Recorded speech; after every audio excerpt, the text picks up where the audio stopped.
Estados Unidos informó a Rusia sobre el ataque en Siria, unos minutos antes del bombardeo, declaró el ministro de Exteriores ruso, Sergei Lavrov.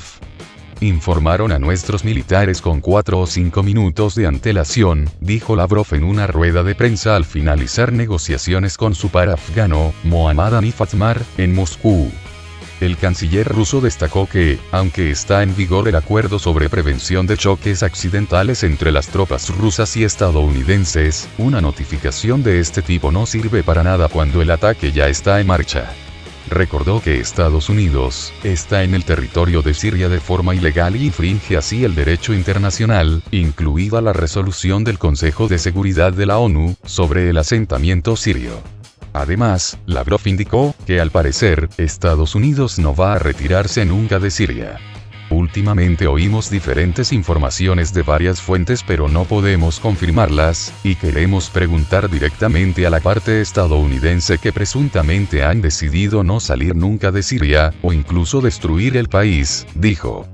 Lavrov añadió que los militares rusos y estadounidenses mantienen la comunicación para evitar enfrentamientos, pero es muy importante restablecer los contactos político-diplomáticos, y expresó la esperanza de que la administración de Joe Biden forme los equipos pertinentes en breve. El Pentágono reveló el 25 de febrero, que por una orden del presidente Joe Biden, las fuerzas de Estados Unidos llevaron a cabo ataques aéreos contra la infraestructura utilizada por las milicias proiraníes en el este de Siria. El bombardeo fue lanzado en respuesta a los recientes ataques contra militares estadounidenses y aliados en Irak, y a las continuas amenazas a ese personal. Según el Departamento de Defensa de Estados Unidos, se destruyeron múltiples instalaciones ubicadas en un punto de control fronterizo utilizado por varios grupos militantes respaldados por Irán. Un funcionario estadounidense citado por el diario The Washington Post supuso que el bombardeo pudo haber causado varios. El 15 de febrero, una docena de cohetes alcanzaron la base aérea de Erbil en el Kurdistán iraquí. Según los informes, un grupo militante chií se atribuyó la responsabilidad del ataque. Embajador ruso ante la ONU revela el contenido de la carta enviada a Biden sobre Siria. Siria está al borde de una catástrofe humanitaria debido a las sanciones que limitan el funcionamiento de la economía del país y afectan principalmente a los ciudadanos. Este fue el contenido de unas cartas citadas por el embajador ruso ante la Organización de las Naciones Unidas, Vasily Nevencia.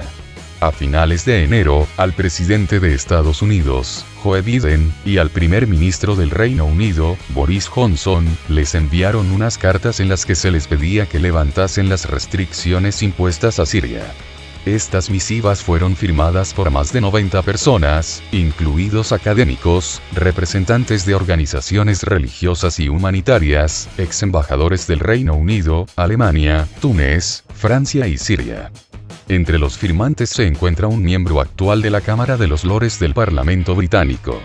En una de estas cartas se afirma explícitamente que existe un consenso de que esta forma de castigo colectivo a los civiles, como las sanciones, está llevando a Siria a un desastre humanitario sin precedentes, declaró el diplomático ruso.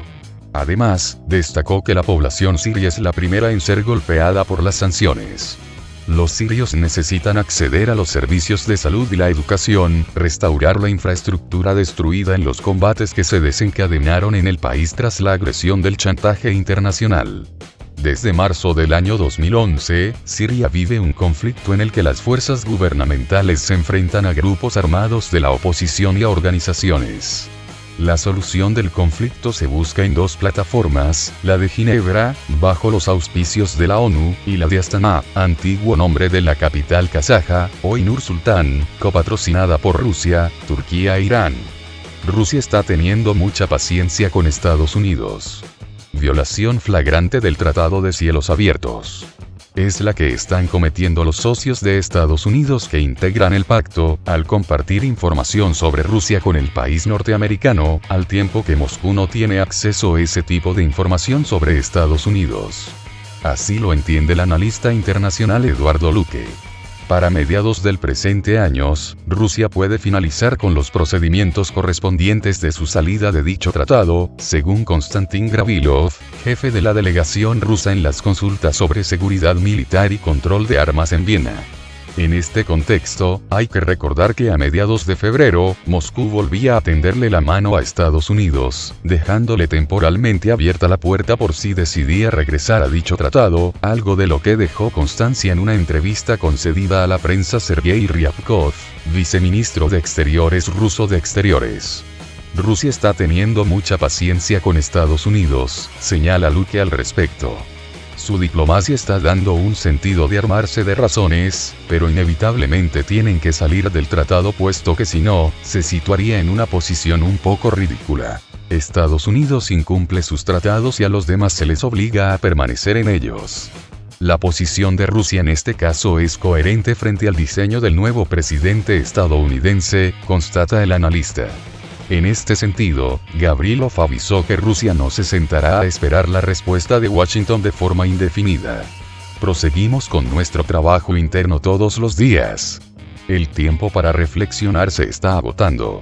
Curiosamente, los países occidentales aún usan este tratado para monitorizar lo que es la disposición de Rusia en cuanto a su defensa, y esta información es inmediatamente transmitida a Estados Unidos, lo cual es una infracción flagrante del escrito y de la idea de este tratado. Gobierno de Reino Unido detrás de la desestabilización a Rusia. Mientras, Anonymous desveló documentos secretos que prueban que el Reino Unido está realizando una operación global secreta dirigida a cambiar el régimen en Rusia. Los envenenamientos de Alexei Navalny y los Skripal, seguidos por investigaciones de Bellingcat, eran parte de la operación, al indicar que agregó las compañías de Reino Unido admiten que están detrás de las recientes protestas organizadas a través de Telegram. De acuerdo a una misiva de la Cancillería británica, se trata de un programa para contrarrestar la supuesta desinformación y propaganda del Kremlin, tanto en Rusia, como en sus países vecinos, con un plan millonario. Para el llamado apoyo a los medios independientes en países como Ucrania, Moldavia y Georgia, se destinan unos $12 millones para un periodo de 3 años. En tanto, para los países bálticos, también para un mismo periodo el presupuesto destinado de poco más de $8 millones. La posición de Reino Unido para intervenir en los asuntos de otros países de forma criminal es un hecho constatado, remacha Luque. Tenemos una política prácticamente sistemática de intento de intervención en los asuntos de otros países. En el caso ruso, incluso en las manifestaciones a favor de Navalny, habían participado directamente diplomáticos de la Unión Europea, un hecho absolutamente increíble que representantes de países habían hecho aparición en las manifestaciones públicas en contra del gobierno donde están en misión diplomática. ¿Qué pensarían los Estados Unidos o Reino Unido, si el embajador de Rusia en Londres decidiera participar en una manifestación contra el primer ministro británico? Los diarios y las televisiones se echarían literalmente encima, concluye Eduardo Luque.